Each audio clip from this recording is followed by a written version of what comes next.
اب آگے بڑھتے ہیں اور اس غزل کے جو مشکل الفاظ ہیں ان کا رخ کرتے ہیں تاکہ اس غزل کی تشریح کرنے میں ہمیں سہولت ہو، ہمیں آسانی ہو۔ ویسے تو غزل آسان لفظوں میں بھی ہے،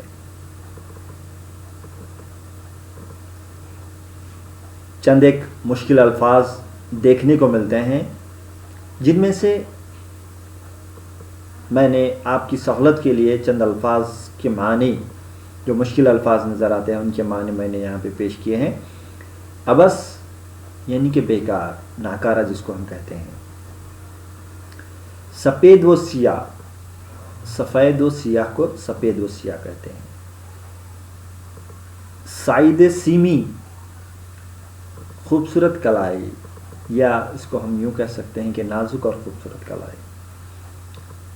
خیال خام، ناکارہ خیال، بیکار خیال یا احمقانہ خیال۔ خخشہ، ماتھے کا ٹیکا، جو غیر مسلم لوگ اپنے پیشانی پہ ایک ٹیکا لگاتے ہیں، ماتھے پہ ٹیکا لگاتے ہیں، اس کو کہتے ہیں خخشہ۔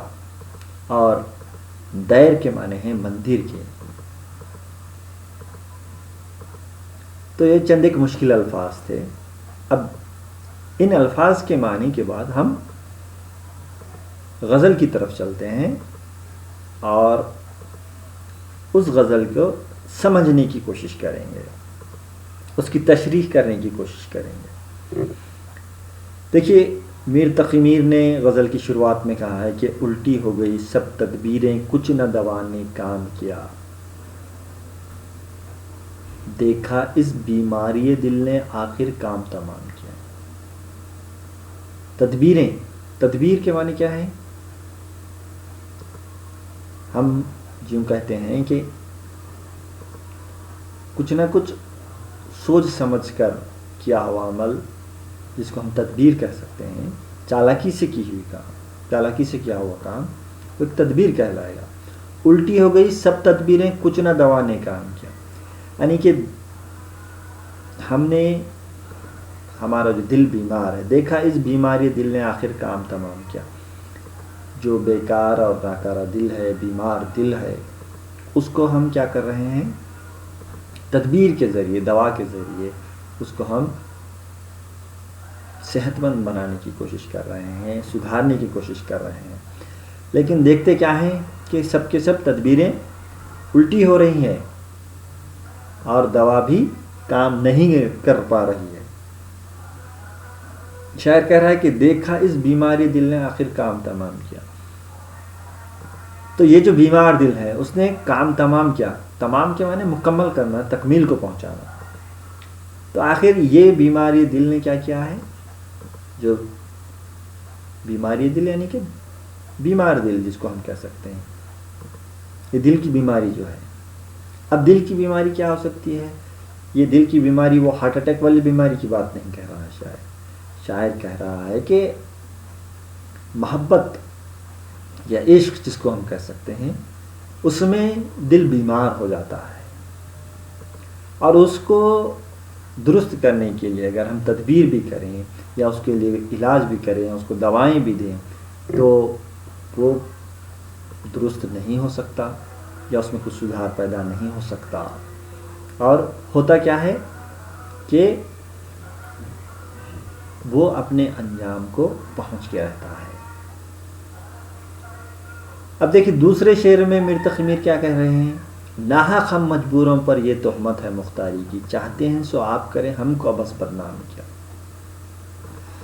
اب شاعر اپنے محبوبہ سے مخاطب ہو کے کہہ رہا ہے کہ ناحق ہم مجبوروں پر یہ تہمت ہے مختاری کی، خود کو وہ مجبور کہہ رہا ہے۔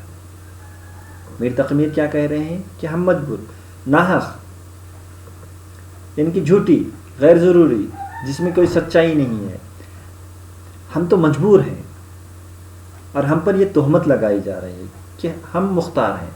مختار یعنی کہ خود سے فیصلہ کرنے والے، مختاری کی، جس کو ہم انگریزی میں انڈیپینڈنٹ کہیں گے، خود مختار. تو مختاری کی جو ہم پر تہمت لگائی جا رہی ہے یہ بات تو سراسر غلط ہے. ہم پر یہ تو تہمت ہے. تہمت یعنی کہ جھوٹی بات کہنا، جھوٹا الزام لگانا. ناحق ہم مجبوروں پر یہ تہمت ہے مختاری کی. تو یہ جو مختاری ہے، ہم آزاد ہیں یا ہم انڈیپینڈنٹ ہیں، یہ جو کہا جا رہا ہے یہ تو غلط بات ہے. جبکہ ہم تو مجبور ہیں، لاچار ہیں، ہم کچھ نہیں کر سکتے. اور اس کو سمجھانے کے لیے شاعر کہہ رہا ہے کہ چاہتے ہیں سو آپ کریں، ہم کو بس بدنام کیا. آپ اپنی مرضی کے موافق جو کچھ کرنا چاہتے ہیں کرتے ہیں، اور ہم کو ابس یعنی کہ بیکار میں ہم کو کیا کیا جا رہا ہے؟ بدنام کیا جا رہا ہے کہ ہم تو خود مختار ہیں. اکثر دیکھنے میں یہ آتا ہے کہ محبوبہ اپنے محبوب سے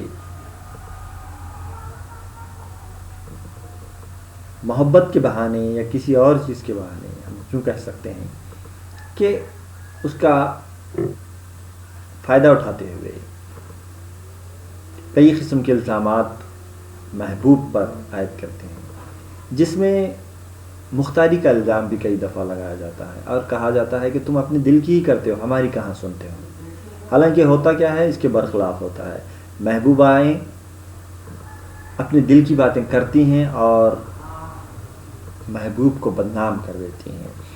تو یہ جو کیفیت ہے محبت کی یا عشق کی، اس کیفیت کو اس شعر میں میر تقی میر نے بہت ہی خوبصورت انداز سے یا خوبصورت ڈھنگ سے پیش کیا ہے. دیکھیے اگلے شعر میں کیا کہنا چاہ رہے ہیں؟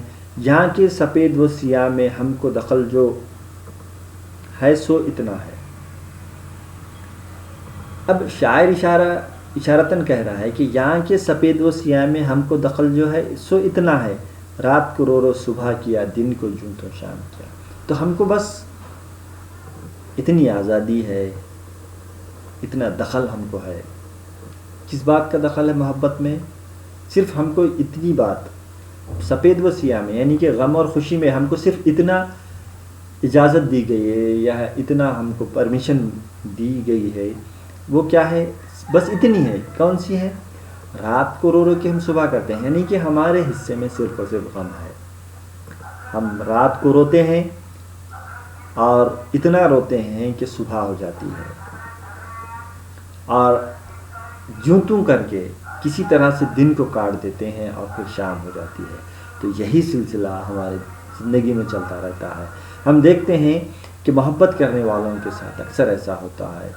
تو میر تقی میر بھی یہی کہہ رہے ہیں کہ یہاں کے سفید و سیاہ میں ہم کو دخل جو ہے سو اتنا ہے، رات کو رو رو صبح کیا یا دن کو جوں توں شام کیا. تو یہ جو خیال ہے، یہ جو کیفیت ہے، اس کو میر تقی میر نے بہت ہی خوبصورت ڈھنگ سے یہاں پہ پیش کیا ہے. آگے میر تقی میر کہتے ہیں کہ سائد سیمیں دونوں اس کے ہاتھ میں لا کر چھوڑ دیے، بھولے اس کے قول و قسم پر ہائے خیال خام کیا. اب دیکھیے میر تقی میر کہہ رہے ہیں کہ سائد سیمی یعنی کہ نازک اور خوبصورت کلائی، تو دونوں ہاتھ اور کلائی انہوں نے کیا کیا؟ مطلب اس کا مطلب یہ ہوا کہ کسی اور کے ہاتھ میں اپنے محبوب کے یا اپنی محبوبہ کی کلائی کو یا ہاتھ کو انہوں نے دے کر چھوڑ دیا، اور اس کے ساتھ اس محبوبہ کے ساتھ انہوں نے جو قسمیں کھائی تھی، جو قول اس کو دیے تھے، وہ سب کو انہوں نے چھوڑ دیا.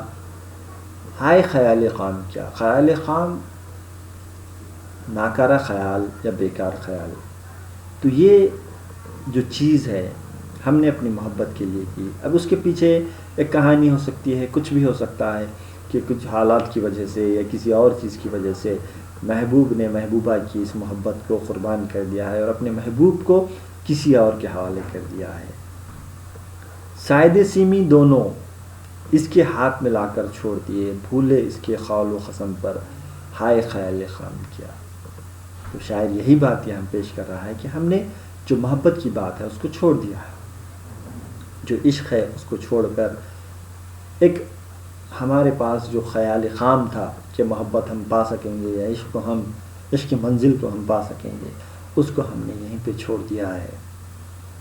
اب دیکھیے مقطع میں شاعر کیا کہہ رہا ہے کہ میر کے دین و مذہب کو اب پوچھتے کیا ہو ان نے تو،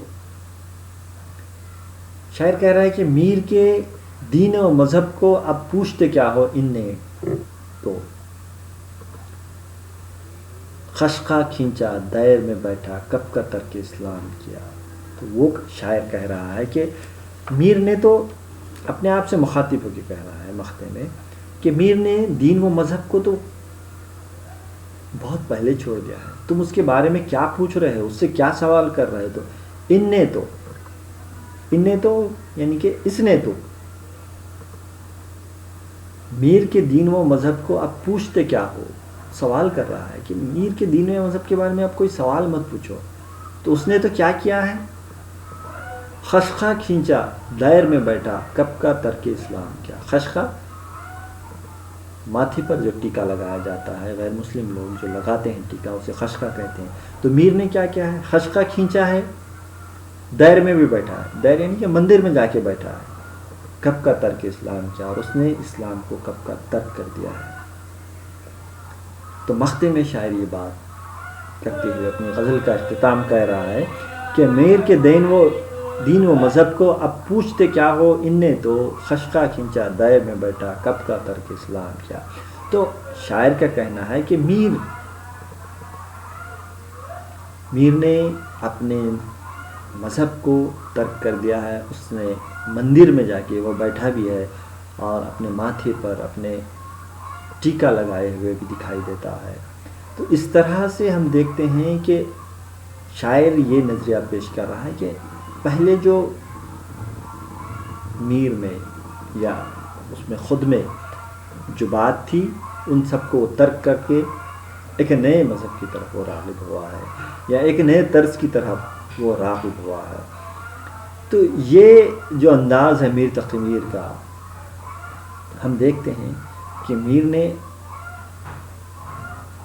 خالص دنیاوی موضوعات کو یا پھر عشق کے موضوع کو اپنے اس غزل میں سمیٹا ہے، اس کو پیش کرنے کی کوشش کی ہے۔ تو شروعات سے لے کر آخر تک اگر ہم اشعار کو دیکھتے چلے جائیں تو شاعر نے سب سے پہلے عشق ہونے پر جو کیفیت ہوتی ہے، دل جو بیمار ہوتا ہے اس کا ذکر کیا ہے، تدبیر اور دوا سے بھی اس بیماری کا علاج نہیں ہوتا ہے، یہ بات کو پیش کیا ہے۔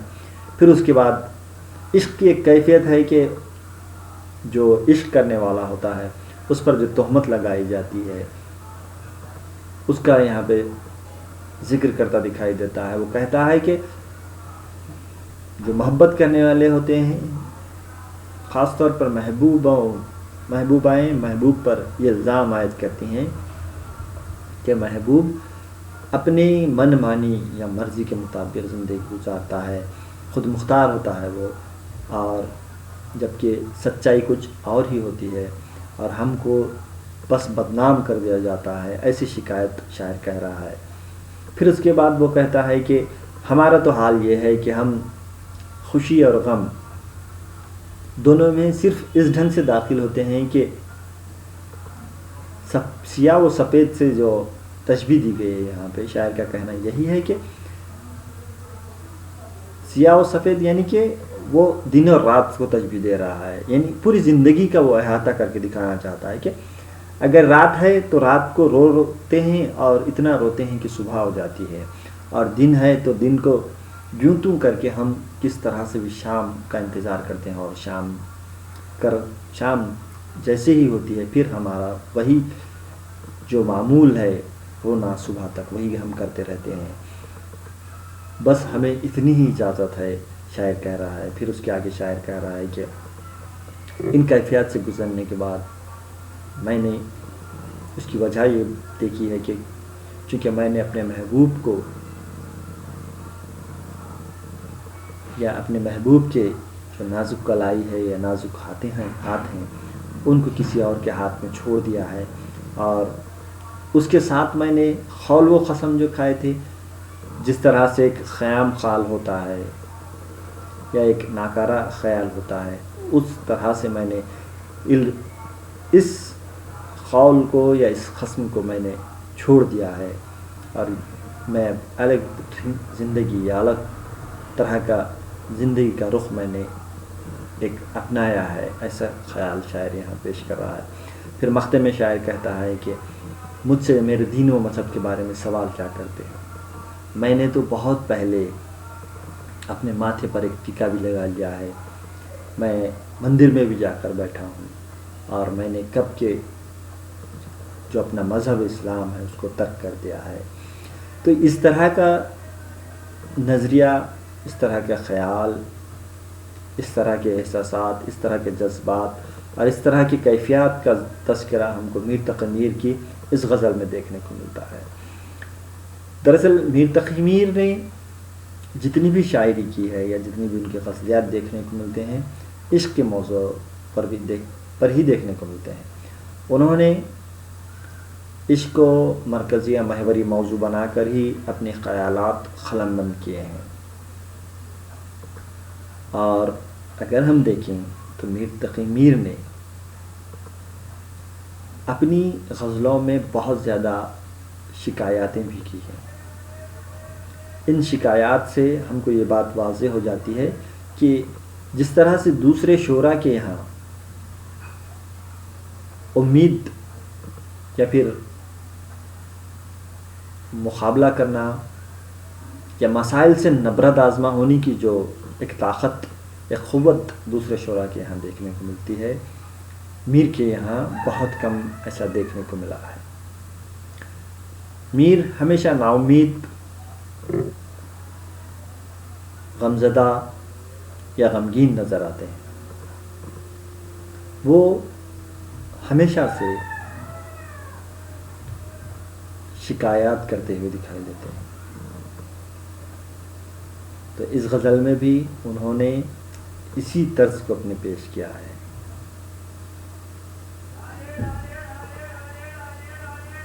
تو اس طرح سے ہم اس غزل کی تشریح یہیں تکمیل کرتے ہیں، اور آئندہ لیکچر میں انشاءاللہ ہم کسی اور نصاب میں شامل غزل گو شاعر کے غزل کو لے کر آئیں گے۔ شکریہ، بہت بہت شکریہ۔